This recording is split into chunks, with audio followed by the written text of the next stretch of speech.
Hello, everyone. Welcome to our weekly discussion series that's hosted by the Chaldean Cultural Center in collaboration with the University of Michigan Detroit Center, Unique Voices in Films, and CMN TV.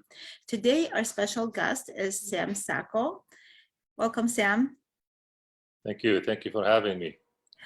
Sam is, he lives in California. He's a 40-year veteran in Hollywood and has worked as a casting director, producer, and an actor. And he has coached some of the best known on-screen talent, including Leonardo DiCaprio, Omar Sharif, Mark Strong, Russel Crow, just to name a few. So we are very happy to have you here today because I'm sure you have a wealth of information to share with us. Thank you for having me. Yeah, it's to me, this working with these famous actors and major actors, to me, it's become a job. You know, you go to school and then you learn the cinema. Basically, everybody go to school that wants to learn directing or producing or acting. The thing is, when you go to the cinema school, you have to learn everything about film, not only coaching or casting or producing or directing. And that's what I started. I started from the school in 1982, I think. And so you were born in Iraq, correct? I was born in Iraq, Baghdad, and I moved out just before the war, the Iraq-Iran war. I think it was 1978 or 79. Okay, and then you came to the United States. When did you arrive here? And guess where I arrived at first? Detroit, Michigan. Yeah, so we could have been neighbors, but then you decided to move to a warmer climate. Yeah, I know. I lived there for 2 years. Sorry to the Detroit people, I could not stand it. It's just too cold. I hate the cold weather. I hate the snow. I don't like it. Maybe to go ski on the winter, but not to live in it every day. Especially having these heaters 24/7. Yeah. Yes, yeah, it's very cold. And you know, I used to think that it was mostly that the weather was getting warmer, but then the last couple of winters have been very bad. So yeah, it wouldn't have suited you for sure. No, yeah. So 2 years of my time, I think, was in 1982 when I left. I went to Wayne County in downtown. What is it called? Wayne County Community College. Okay, yes. Yeah, I took 2 years associate degree of arts. And then I left Detroit and never went back. And you moved right away to California from Detroit? I moved to California right away. I landed in Los Angeles. I didn't fly, I drove. It took me almost 10 days, you know, because when you're young, you want to see everything. So we took, I think we took Highway 40, went through the entire south of the United States. We saw every state, you know, and landed in Los Angeles. Couldn't find a job. Just like looking for work. It's like you can't get a job. So luckily there was an Arabic center that that was built by the Arabic community, and they let us stay there. Me and my friend. They let us stay there, and that's when, you know, I decided, you know, to look for work and what have you. And so, how did you get involved in the film business? Was that something, an interest that you had from before, or what did circumstances happen where you ended up landing jobs in that field? You know what? In Detroit, Michigan, you know, Detroit, the Motor City. I landed in Detroit because everybody wants to become a mechanical engineer. You know, our Chaldean family. You know, you're either a doctor or what is it, an engineer, or what do you call it? Lawyer? Or muhandis or doctor or something like that, right? Yes, doctor. So I started studying engineering, and, you know, I liked it. You know, I almost got a job at the Henry Ford, you know, in Detroit, Michigan, but it wasn't my thing. You know, we were always fascinated by the West, you know, the Western spaghetti with the Clint Eastwood, and you know, so I never liked it. And that's when I said to my mom and dad, I'm gone. I'm out of here. I can't, you know, I don't want to continue this. So because of the fascination of the film industry, and when we were young, I was like, I'm just going to go to Hollywood and get a job there, and that's how I went. I went there and I started going to school. I started going to California State University, Northridge, taking film and cinema classes. And then I took, also I continued at UCLA, University of California, Los Angeles. So I became involved, with the cameras, with the lighting, directing, and all that stuff. And I got, I met a lot of people. And when you meet these guys, in your early 20s, you all grow together. Mm. And they get to remember who you are. It's like, oh, you know what? Let's just get Sam. He's a filmmaker, and as well, he's from the Middle East. He can help us in this department. Okay, so relationships were important, and because you started early, because I was gonna say you initially it sounded so easy, so I decided to come to Hollywood, and then I got all these jobs, and then all of a sudden, and I'm sure a lot of people have those dreams, but yours were executed because part of it is you kind of, sticking in it, getting into relationships and continuing on. It's friendship. You make a lot of friends in the school. And also clientele. You have to be smart. If you see any event, screening of a film, or what have you, you need to show up to these events, because these events, they have directors, producers, you have business cards, you have to look your best, and you get to meet and mingle with them. These are the Hollywood people. So you get to mingle with them and they get to see you. This thing has to happen almost every weekend in order for your name to circulate among the peers. Hollywood is a small town, and people get to know each other if you go there and mingle into the parties and social events and what have you. Plus, if you have a film background, of course, they're going to look at you differently rather than just a guy from the street. Hey, you know what? Can I become an actor? Or can I become a director? It's kind of vague. So you got involved in a lot of things. So it wasn't just kind of looking, and it seems like you also had an attitude of service, that you would be involved and you do your part without necessarily having the job. I know, like in working with you in the past, you really put a lot in before something has moved forward. See, I have an attitude that I always go an extra mile to do the job. If I believe in something, I'll do it. I'll go all the way in. I'm not going to back up no matter what. People know me here. If we have a call time at 7, I am there at 6. I'll get my people at least 1 hour early, because you need to go there, prep yourself, you be relaxed and what have you. People like that. Many times, all Hollywood call times are 6, 5 a.m. I'm always 1 hour early with my crew, everybody. So they respect that. You need to show them who you are. You need to put a stamp telling them, like, look, this is who I am, this is what I know, this is what I can do. You have to go an extra mile so they can remember you. Yeah, and I think what you said earlier, like from the very beginning, you said, well, I've met all these people and everything, but to me, this is a job. And just even describing it as such, you respect it as a job, and you do it as a job first and foremost. And I think people recognize that, and this is what they also respect about you. That's how you get your name known, that you treat this as a job and not just something like, okay, it's just this dream, and this, you're not just something that you're infatuated with, but you're respected as a job, where you go and you go on time and you leave and you do the job right. Absolutely. You got to respect your work. That's how it goes. And then we were talking earlier, and you were saying that there was a shift that had occurred in your work a little bit. So it seems like you did a lot of acting jobs in the past as well, aside from being behind the scenes. But you said there was some transitions that happened after 9/11. What changed during that time? And how did your job change? I never liked acting. I don't like acting till today. I don't like it. It's something that I, if the director sees me, if there's a part, let's say my age, if I would go to audition, they pay a lot of money. I mean, it's a lot of money.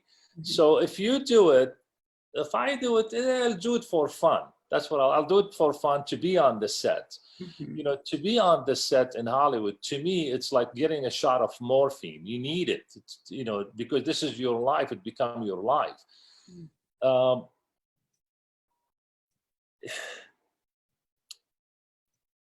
So you have to basically have to commit. You have to commit to your job. And by me saying it's just a job, you have to respect your profession. If you're a director, you got to respect that profession. You got to direct everybody on the set. If you're the producer, this is a big chip on your shoulder that you really have to execute in a matter of where everybody listen to you.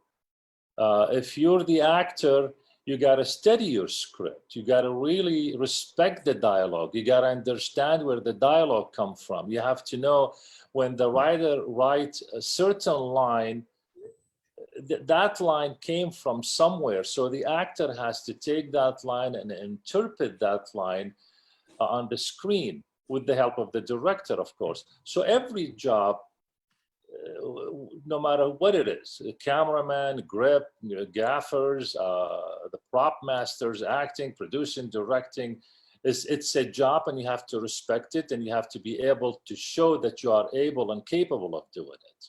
This is the way I look at it. And as a Middle Eastern consultant, so how did that role, change for you after? Did you see that there was more necessity for your background, for your Middle Eastern background? Yeah, that's what I was going to go into the next point. It's because you love doing what you do. So I love doing what I do. So when the 9/11 came, the movie history shifted to the Middle East. In the old days, we had movie about Vietnam, and constantly for 10 years, Vietnam. So Hollywood and history go together. That's how it works. So when that shifted, because of my background knowledge of the Middle East, and I traveled throughout the entire Middle East, because I have the knowledge of the Middle East, and because of my film background, directors and producers, they know it's like, okay, Sam can do this job. All we got to do is give him the script. We don't even have to explain to him what the script is about. He'll interpret it for us. We'll give him that department completely. And that department include, and also because of my background, because I can read and write the language and what have you, and also graphic design is really important. You have to be able to do graphic designs, because you're on the set, for an example. If you get, Joe Abdul, just a guy who speaks and read Arabic, what have you, and you tell them, okay, this is what we need to do. We need to have a sign on the set that has to be done in a couple of hours. You have to design that shot. In my computer, I have converted my computer into many programs, one of them to design the graphics for such scene. As an example, one time we were supposed to shoot a scene the second day, and the director said, "This is what I want." So he designed the shot for us, and on the shot it says orphanage, one word, orphanage. I got into my computer, and he said, "We're going to shoot in 2 hours." The set designer, because there's no way we can do it. I says, okay, sit with me on the table. I sat down, I designed it in 10 minutes. I emailed it to the printer. The printer brought it back on a brick. We put it up on the wall, and the director came back 1 hour. 1 hour later, he came and he saw it. He goes, "Did you guys do this yesterday, 2 days ago?" He goes, "No, Sam just did it for us within an hour." So it's not just reading and coaching. It's like, okay, this is how we say Salamu Alaikum. This is how we say stuff. That's like the easiest thing. A lot of people show up on the set, say Allahu Akbar, I kill you in the name of Allah. Yeah, this is boring. That's not what I do. People's like, yeah, we can do that job. Okay, you're welcome. Here's Hollywood. Come and do it. I like that. You're right. And with us working together, that's what I found about you, that there were so many times that I approach you on questions that have nothing to do with Middle Eastern, but it has to do with the film. It has to do with the project. It has to do with some difficulties we might be facing. And I really do like how you work and the calmness that you maintain, because obviously over the years you have seen it all, I'm sure. And you have, like you said, you've seen so many more difficult and challenging things. And one can feel that from the way that you respond to problems. I think that's where somebody's expertise really is important. And, you know, you were sharing earlier some pictures, which I would love for you to start sharing now so that we can see some of the people that you've been working with. I mean, how amazing is that? So I can see like the benefit that they received, but what did you receive from working with these individuals that are so incredibly talented, including like Clint Eastwood, Leonardo DiCaprio? And if you can share the pictures the way you did earlier, that would be really wonderful. I tell you one thing is that when I was working on the movie Body of Lies with Leonardo DiCaprio and Ridley Scott, Ridley Scott, as you can see in the picture here, great director. He is one of the magnificent directors that I have ever worked with. They did an interview with me about the movie, and I called him Scott of Arabia because most of his films are shot in the Middle East, and he loves shooting in the Middle East. He's a great director. So we're working with him and Leonardo DiCaprio. Here on the set, we are walking. Let me just cover my picture. Here on the set, you can see Leonardo DiCaprio and myself in the background. We're prepping for the scene, and they have some kind of a dialogue in here. I think he's looking at the script for his next Arabic dialogue, of course. And as you can see, I have my headsets in there because I have to hear every word they say, which reminds me, we need to have that on your set. Okay. Okay. You see what I mean? Yeah, we're still checking off things off our list. Now, Yes. I'm curious, was that in the Middle East, or remember what, by the way, I met Sam like I think it was like 15 years This was ago. in Morocco. We shot this in Morocco. In Morocco, okay. But when I came, and like 15 years ago, I came with my family because there was a different project that I was working on, and you were incredibly helpful during that time. But you took us to this town that Yes. was in California, where you said that a lot of scenes were like with an Arabic nature is where they shoot them, and they'll just put, and really when you get in there, it looks empty, like it could be a village in any Middle Eastern area, and they just, you said, change the signs and things like that. So obviously this was on location in Morocco, but are there a lot of times where they also use that area in California for different? There's a place that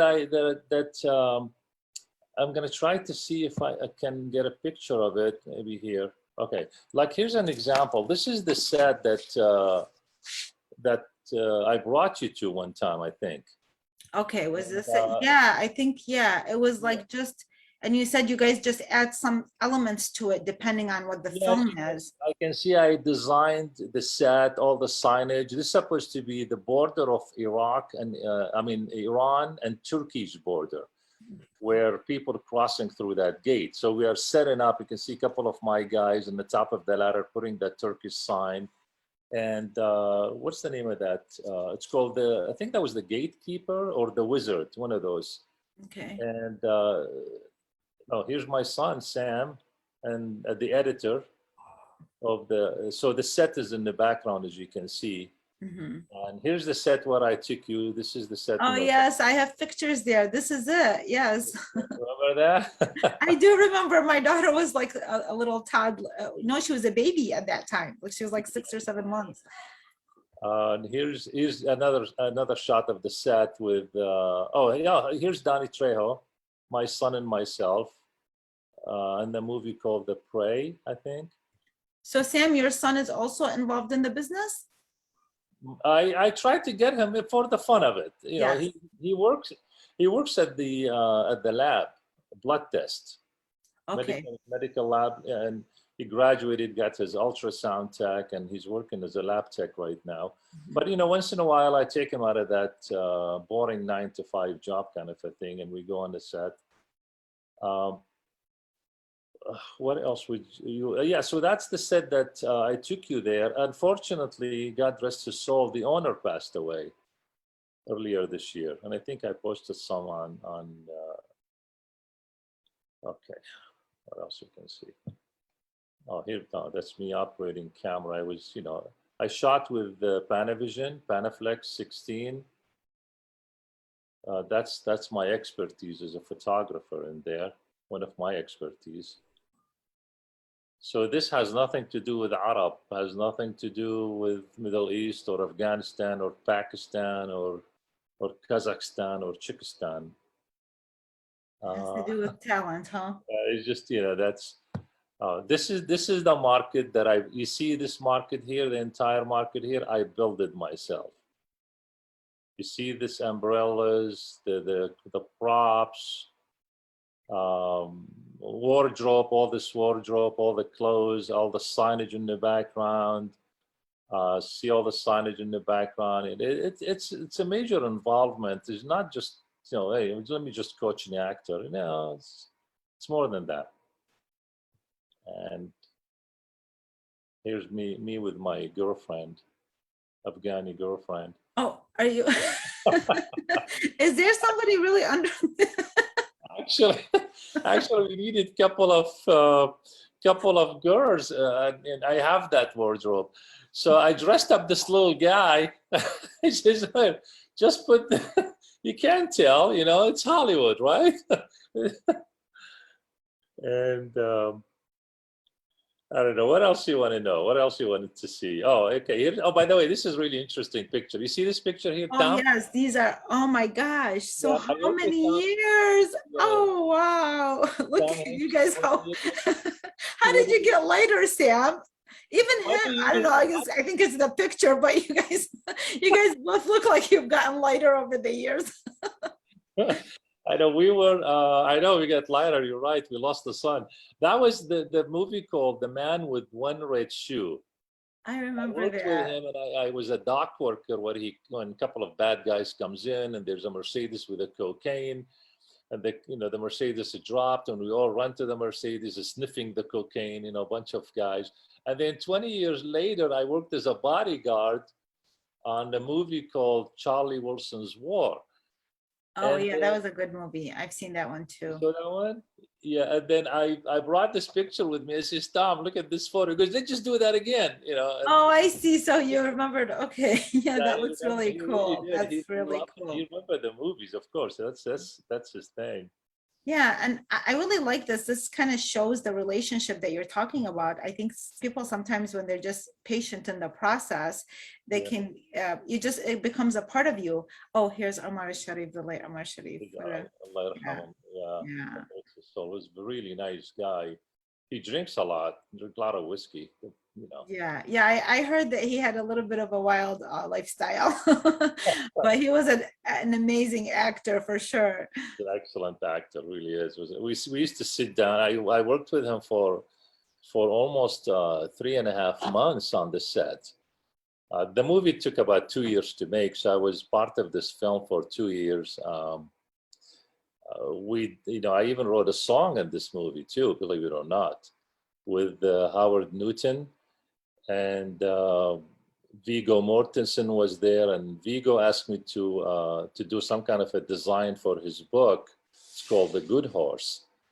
And later on, he sent it to me. He sent me the gift, and the book was in there. I was really happy. And Omar and Viggo and Joe Johnston, the director of this film, he did Jurassic Park 3, and he also did Rocketeer. And he directed Hidalgo. It was an excellent film. Did you see Hidalgo, by the way, by any chance? I think I did, but it's not one that I'm not remembering like the other with the ones with the Tom Hanks, because we had a video store, a family-owned video store for 12 years. And some of the other films that you are mentioning, they were very popular. People used to rent them. So I remember the name more, but I'm not sure if I've seen this one. But I wanted to ask you, Sam, like it seems that one time I was watching, I was actually in this online workshop after COVID, and Sofia Coppola was on. She was just talking to people, whoever was a part of the Zoom meeting, and she said, you know, some of the advice that she would give is that she said that she always kept a job. Like now here's this director, you know, who has won an award and everything. She won an Oscar, and she was talking about one of the ways for her why she's successful and or she was able to do her films and why she stayed grounded is by keeping a job. Is that something that you recommend that people who want to be part of this job, in order for them, you know, so not to rely so much just on getting roles, but also to kind of find a way to balance it out with the work? So it's her work. Does she want? Okay, I'm a little bit confused here. Does she want to become an actress or No, Sofia Coppola, Francis Coppola's daughter, who she did several films and she won an award. So one time, I remember an advice that she gave that for people. Francis. Oh, Yes. I thought it was a Chaldean friend that. No, no, no. What I'm saying A is, lot of Kapala, Kaliwa, a lot of K. I know. I'm so sorry. Of course, of No, course. yeah, because I was mentioning that because, you know, there's a lot of people that are they try to break into the field, and I was kind of surprised when she said that, because I felt like that was one thing. It's so practical, but a lot of people don't mention that. They just say, oh, just keep persevering, oh, do this, oh, do that. But she said something that was so practical, and I think it's important because it keeps you grounded. What do you think about that? Like for people just to stay grounded and have a job while they're doing something that they really love on the side? Because you said like your son has this work. And you have to have parallel line to what you do. You have to have a steady job to pay your bills. That's given. You have to do that. You cannot, you cannot go to Hollywood and dream, I'm going to become an actor, I'm going to become a director. You have to be working. What kind of job are you going to get? Actors, what do they do? Waiters. It's like the thing. They need to do waitering because they can take off to the audition whenever they want to, or they can ask their boss, hey, can you cover for me? So you got to take a job that is easy to leave rather than take a 9-to-5 job. Once you take a job 9 to 5, you cannot leave to go to auditions. You cannot leave for the interviews. And you have to commit. You really have to be committed to this field in order to continue working on it. And this is what I did. Going back to myself, this is what I did. My parallel line to earn the money, I had to know everything about Hollywood. Hey Sam, can you do props? Yes. Hey Sam, can you do camera work? Yes. Hey Sam, can you become a DP? Yes. Hey Sam, can you do still photography? Yes. So I had to do that in order to work. I cannot go and work in a restaurant and not thinking to be on the set. It would bother me. So the flexibility, being flexible, whether by getting a job that's flexible or by what kind of work you do on the set, is very important. Okay, or you have to be rich. You have to be rich. You have to have money to work in Hollywood. If you're gonna constantly, as an actor, if you constantly go on audition, it's just not an audition. You have to study. You have to constantly study. Most of these actors have diplomas in filmmaking. Yeah. And it seems like, oh, they're so famous. The glamour of Hollywood. It's really not a glamour. They work hard to get where they are. Yes, it is a lot of work, and it takes years. And sometimes one project, as even the project we've been working on, I mean, sometimes it takes years. So last question, Sam, like it seems like, do you feel like for Middle Easterners and the storyline, is it evolving, changing? Oh, I like that. The pomegranate, the film that we're working on. Thank you. I appreciate you putting that out there. You see like my smile widened and I got all energetic. Which buttons, because when we get on the call and I'll be super happy when things are moving forward. But do you see that there is a little bit of a transition happening? I know like the story that we're working on right now, what's some of the things that have been special about it, one of the reasons that Scott Rosenfeld came on board and others is because they are ready for these kind of stories and they really want to push them forward and have them succeed. Do you feel that there is a little bit of a shift with that with storylines concerning Middle Easterners? Okay, since 9/11, how many years is that? What, 10 years? 20, yeah, 20. 20 years, 20 years. Yeah, 20 years. 20 years Hollywood has been doing nothing but, okay, Arab bad, Muslim bad, Middle Eastern bad. That's what they do. Okay, enough. I am one of the people who constantly working on these shows is always bad guys. The Arabs, the Middle Eastern people, their characters name, terrorist number one, terrorist number two, man number one, woman number two, mother. They have no names in Hollywood. And it's time for people to come up and like pomegranate, you need to come up and give these characters a name, show them who we are. Enough. I'm sick and tired of Hollywood making the Arabs constantly look bad, as if everyone is bad. That's how Hollywood portrays us. They portray us as villains. Since day one, since the existence, even go all the way back to Aladdin, the movie. Do you think Aladdin, the movie, look at the characters, the bad characters with an accent, but the good characters with an American accent. Why is that? Wow. They gave Aladdin an American accent, but they gave Jafar and everybody else the king. He has a bad accent. Everybody is bad, but the American accent is given to the heroes. Why is that? So it's time for us to make films. It's time for us to make films, show these people who we are. When we have the power, we have the knowledge, we know exactly what's going on. We know how to make films. We're not stupid. Give us the financial needs so we can go ahead and show the good side of the Arabs, whether they are Muslims, Christian, Joe, Schmo, who cares? Thank you so much for saying that, Sam, because give us the back, the push and the support, because most communities who were able to break through the stereotypes did it through storytelling. And right now, I am so happy, and I appreciate the fact that you came on board with this film as a producer, as a casting director, especially because it is led by women talent. So the main characters are these diverse women, Christian, Muslim, wearing hijab, not wearing hijab, that diversity, and you understood the value of that. And that is why I appreciate what you did, because you backed it up as much as you can to the point where, helping it get to the point where it's going to be in production. And I really appreciate that. And we just need some more people to understand the value of it, because it makes a difference. It makes a difference in the people involved. It makes a difference for our children and our generations to come. And it makes a difference for the Arab world in general. Absolutely. That's why at the beginning, and I really, I talked to you before about, okay, who is Sam Sako? Look at Sam Sako being with Leonardo DiCaprio, with Ridley Scott, with this and that. It's really, to me, it's like, okay, whatever, Sam Sako. There's a lot of people who do this stuff. It's time, we'll just talk about our culture. In my mind, I have this idea of writing a movie 450 BC. It's called Sea of Chaldea.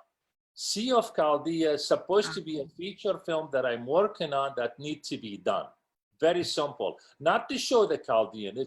Look at the movie 300, The Gladiators. It's, all these movies are very successful.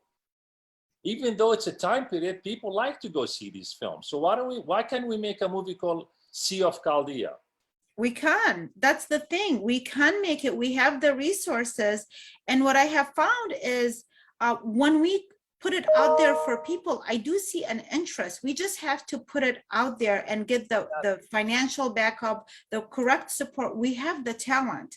You saw how when you put out the casting call, we saw amazing amount of talent come forward, and we were like, wow, like this actress, or this person, or that person, and they're all ready to work. And I think we just, there's a void there. There's a possibility for a very successful line of business even in it. It's not just a matter like, oh, well, it's something that is like film and not necessarily financially rewarding. That's not true at all. Hollywood has been successful by telling good stories, and we could do the same thing. Yes. Exactly. I know the time is getting to an end. I don't know if you guys want to end it now or maybe another. No, I like what you're saying. Go ahead. I really enjoy what you're saying. I just think want it's to very say, valuable. yeah, we need to go to these to the major sources. I mean, if we have to make Sea of Chaldea, if we have to go to the bishops, then let's go to the bishops. People will listen to them to get the finance to make these films. We don't want to make this film to profit from it. We want to make films like this to show the story of the Chaldeans. You know, is it fair that Iraq was Chaldea? Now we only have maybe 100,000 or 50,000 living in the mountain, not knowing when the Afghani gonna attack, or the ISIS is gonna attack, or the Turkish is gonna attack, or the Kurdish is gonna attack them. Why is that? Why did we lose it? And we you need know, it's not that I'm saying we need to bring it back. Okay, let's just go conquer Iraq, but let's just show the world who we are. They need to know our history.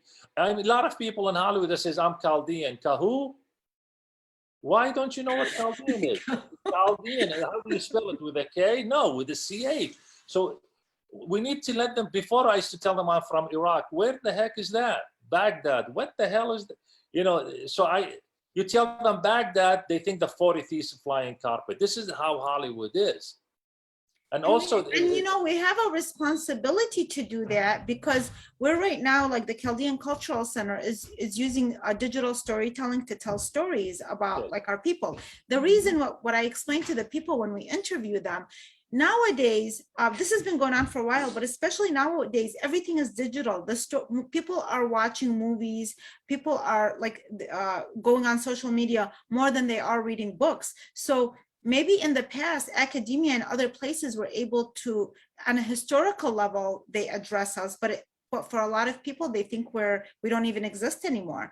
And I think film is an incredibly powerful medium in order for us to tell our stories, so that you're not as one person telling people who we are, me one person every time I have to, repeat the story. It's about, it becomes international, and then we're telling the world, not just one person at a time. Exactly. I totally agree with you. Yeah. I totally agree with that. So inshallah, the next time I interview you, we'll talk about, what's the title again? I love the title, by the way. Sea of Chaldea. Sea of Chaldea. Okay, next time we have you on, Sam, we're going to be talking about Sea of Chaldea. How about that? In Arabic, Bahr al-Kildan. Bahr al-Kildan. Okay, beautiful title. Okay, thank you very much for joining us today. You've offered a load of information. And we enjoyed it very much, especially along with your humor. Thank you. Have a wonderful day. Watch the movie Soul, please, everybody. Soul, S-O-U. With Jamie Foxx. Okay. Okay, it's an animation film. I think your kids will like it. Everybody watch the movie The Soul. Thank you. Okay, thank you. Thank you, Sam. Thank you everyone for watching. Bye-bye. Bye.